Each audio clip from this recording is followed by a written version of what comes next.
This is how we roll. Today, we're talking about Sin City. I'm Billy. I'm Mr. Do-Right. John. And Randall. Oh, I love this movie. I love this movie. One word, I can encapsulate the entire thing for me. Boobs.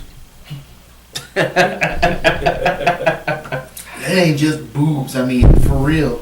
It was just straight on butt naked holding a dialogue. Like we were talking about at the theater. It was like just naked. 7 years ago. Just whole monologue just straight naked. I'm like, is that really necessary? Is our attention gone that quick to where we needed that? I don't care if it's necessary or not. I'm just happy this movie did not have subtitles because I would not be paying attention to those subtitles. Oh yeah, somebody come in speaking Korean is like, what did that guy just say? I totally missed that. What did you say? Rewind. Oh, I don't know. All right, let's talk about the 100-pound gorilla in the room. And I think gorillas are probably heavier than 100 pounds. But that movie was nothing like the original, except for the same little cheesy. Oh, and I'm not gonna say cheesy. Hold on. The first Sin City, excellent. They did stuff that you didn't see before, just like in 300. But just like in 300, Rise of a Nation, they tried to do the same gimmicks, the same scenes, and recreate everything. And it made it totally bust. So with this one, I understand Frank Miller has a style, but they just played up on the same thing. You know, you can do some good stuff, recreating some stuff, but also throwing some new stuff in there. And I don't feel like they did that. You know, just because they use color a little bit more. That's like Steven Spielberg doing Schindler's List 2, but instead of just having a little girl with the red dress on, now there's two. Oh, that's a fantastic movie. You know what I'm saying? It still felt like a graphic novel, and I thought that's unique about the series. But the color thing, like I was saying, I spent about half the movie trying to figure out what the purpose of the color thing was.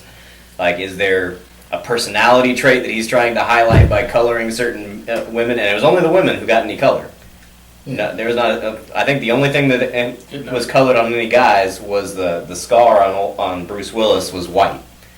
But other than that, no guy's got any colorization. Do we count white as a color? They did pronounce that as scar on his forehead. Absence Yeah, of color. stood out. Absence of color. Yeah, it really drew the eye to the scar, and was that where he shot What himself about in the head? the golden eye? Yeah, true. I guess the golden eye did get highlighted on the driver. You know, I enjoyed the film. I thought, it wasn't great. It wasn't spectacular over the top, but it was fun. It was action-packed. You know, it had some good violence in it, some good one-liners. Yeah. I enjoyed it. I thought Christopher Lloyd's character as the doctor, it was quick. Oh, yeah. Came in, he played the part, he nailed it. Yeah. Then it was over, and he ends up with a one-liner, and bam, he's out. And I thought, that was just genius. I love Christopher. Then they have the He officer. had color. The officer showed up, and he fell in love with the Scope Black right. Widow. I thought he played a very good role. You used to seeing him on Law and Order, and then here he is playing a cop again. You're like, here we go. And turns into the love-obsessed fool, and, victim number X, for Black Widow. I thought it was a job well done. I couldn't think of a better person for that role, honestly. When I saw him, I was just like, genius. Genius. Genius.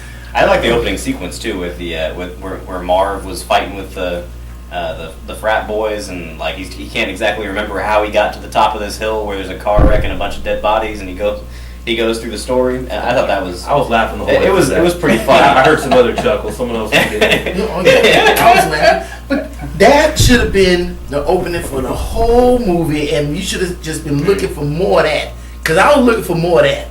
The first one, and I'm sorry, I'm going to keep going back to the first movie. That's fine.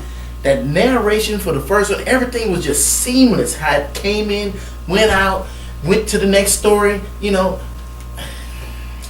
narration still had some good points. Like there was definitely some very well worded one-liners or two-liners in there. Like I woke up midair and the concrete gives me a big wet sloppy kiss. Yeah, that was bad. I laughed, and I think I was the only one laughing in the movie theater when that went down. I was like, yeah, I woke up in midair. I was like, oh, I wish she was still knocked out. The narrator did paint a good picture for.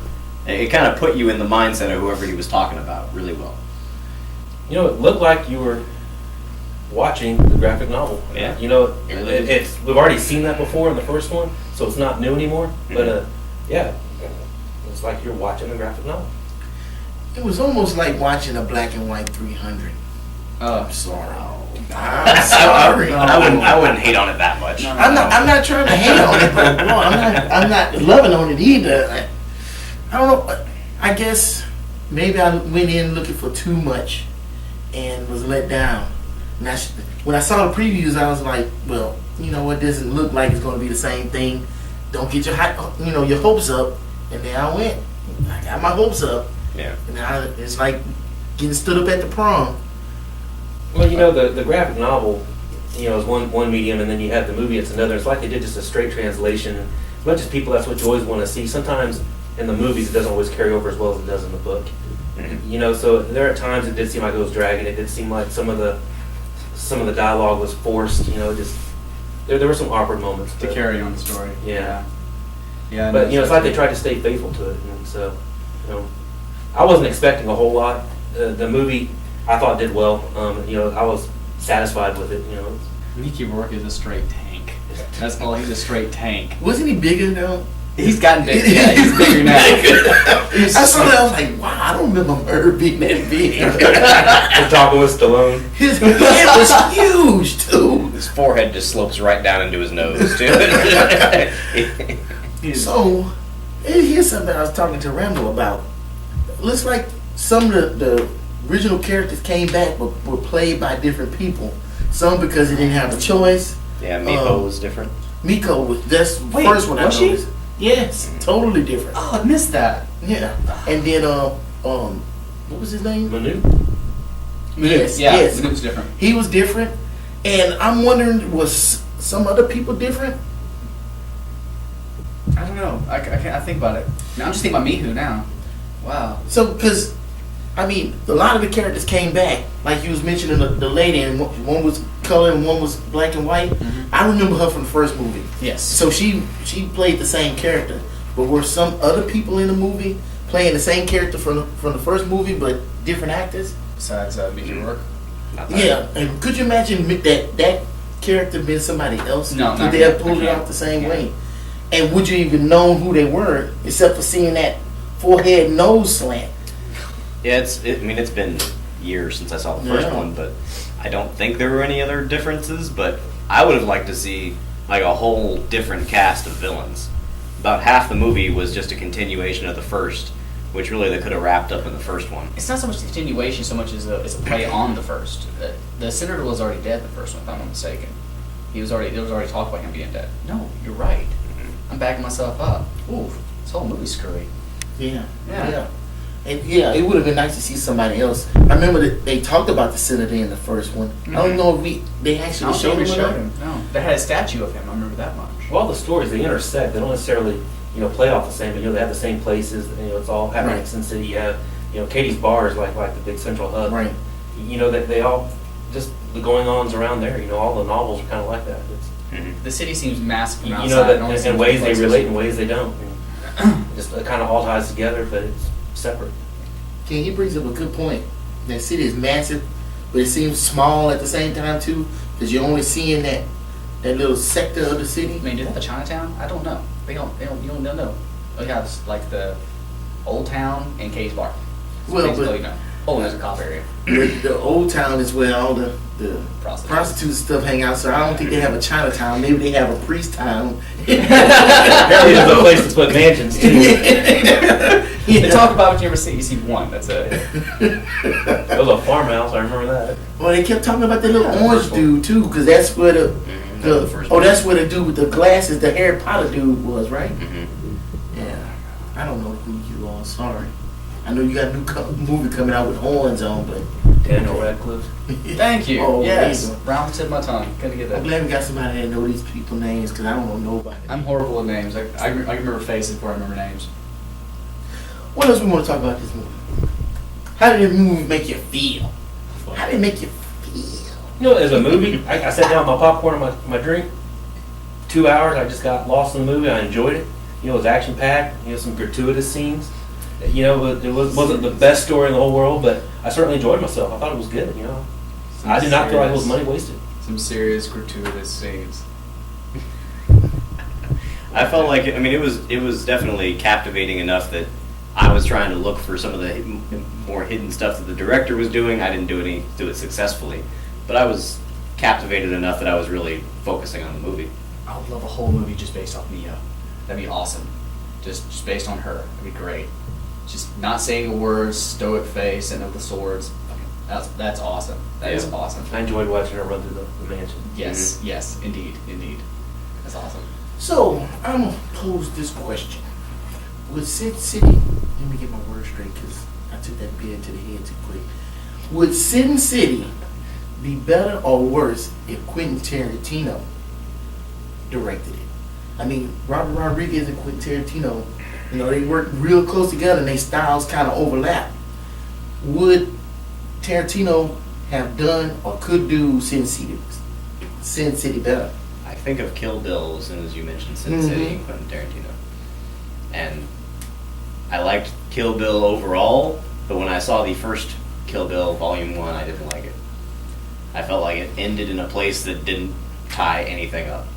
So Quentin Tarantino films have a long-standing sense of the big what. In beginning ended with what? Everything. Have you seen 4 Rooms?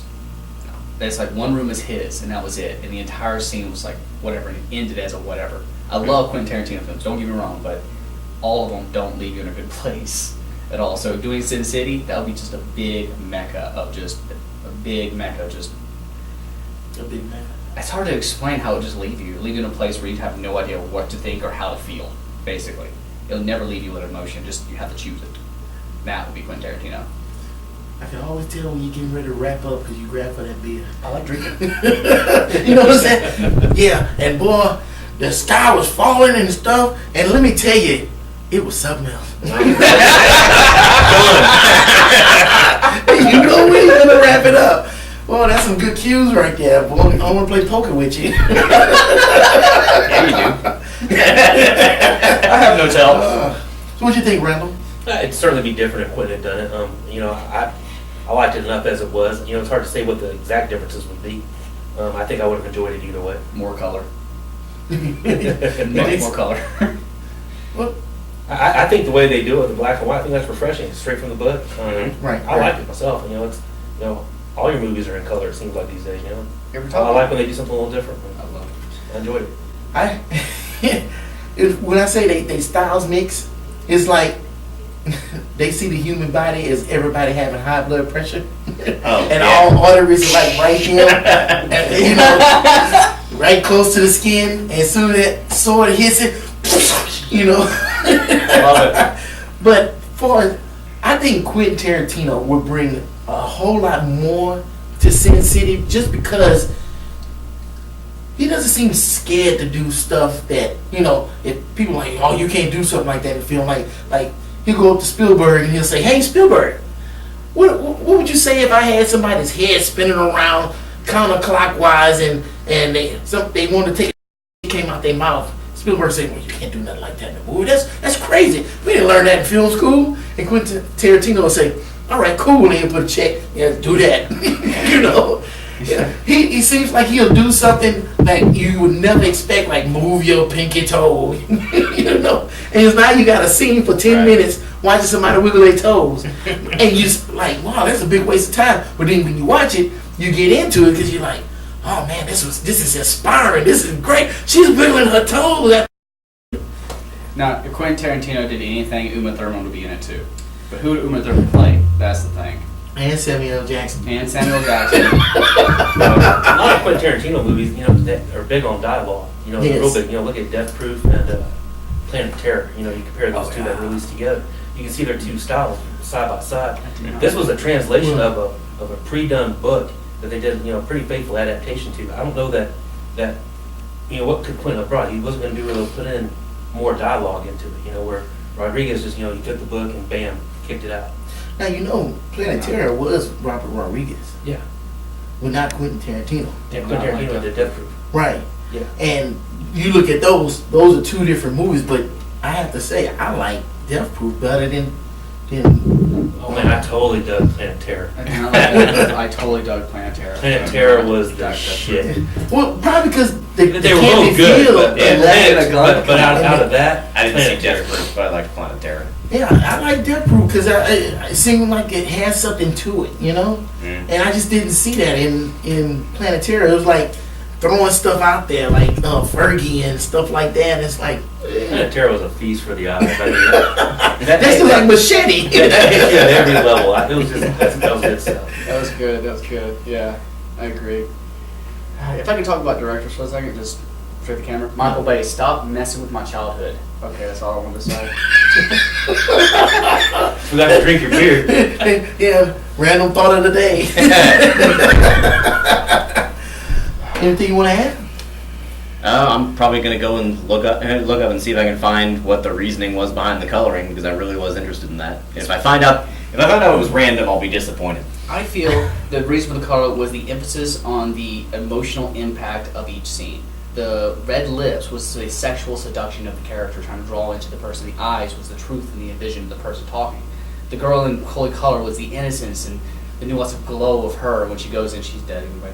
But The each blue, person, the eyes coldness. blue eyes, the coldness. Each person had the it was always a female too, because there was always a sense of innocence, is the truth with it. The women drive the story for sure. Exactly. Yeah, totally. I mean, And the look first at one, the guy is yellow. You know, the coward. Yeah, the coward. Yellow. Exactly. Funny the name, A Dame to Kill For. No wonder why the women were driving the story. But it was only one woman to kill for. Then what were all the other stories for? And how did they tie into that title? I think they were both women were a dame to kill for. So the Jessica Alba character Yeah. and Marv was out there. You know Marv what? definitely killed a lot of people for her. Marv's a tank. If you got a beer and a problem, I think Merv will go with you. Marv, I say Merv. Marv will go with you. Like, well, how many people you got to kill? Oh, I only got 2 people killed. Nah, man, I'm just gonna sit here. You know, I got beer. Well, are we killing them or are we just gonna beat them? Holding on to all these days. Yeah, I think he would go with anybody. So you know, he was gonna go with Jessica anyway. Yeah. Right? That's his sister. Was that his sister? Yes, that was his sister. Yes. Why would you watch his sister dance? When she started getting super seductive, he was like, no, I gotta get out of here, something's wrong. But all the other thing was not super seductive. It was just, hey, what's up? And he's used to that. He's there, he's protecting her, really. Yeah, he's only there as a protector. I didn't know he was a brother. I didn't know that either. I didn't As he's think leaving, he goes, brother. as he's leaving, he goes, I don't see my sister get all like, whatever. He's talking about his sister. I want to see my sister. he said it's like you're watching your sister. Oh, it's like watching your sister? I thought he said Yeah. it was his sister. Oh, He said it's like watching your sister do the nasty. Yeah, I I know he always looked at her. don't want to sit here and watch my protector, sister do the nasty. No, I don't think it was. I don't think they were brother and sister. Another moment for Q-tips, I'll tell you that. He was really. He was definitely there as. Found that making the final cut. I need some more sign off. Thanks again for watching This Is How We Roll. I'm Billy. I'm Mr. Do-Right. John? And Randall. And we're signing off. All right.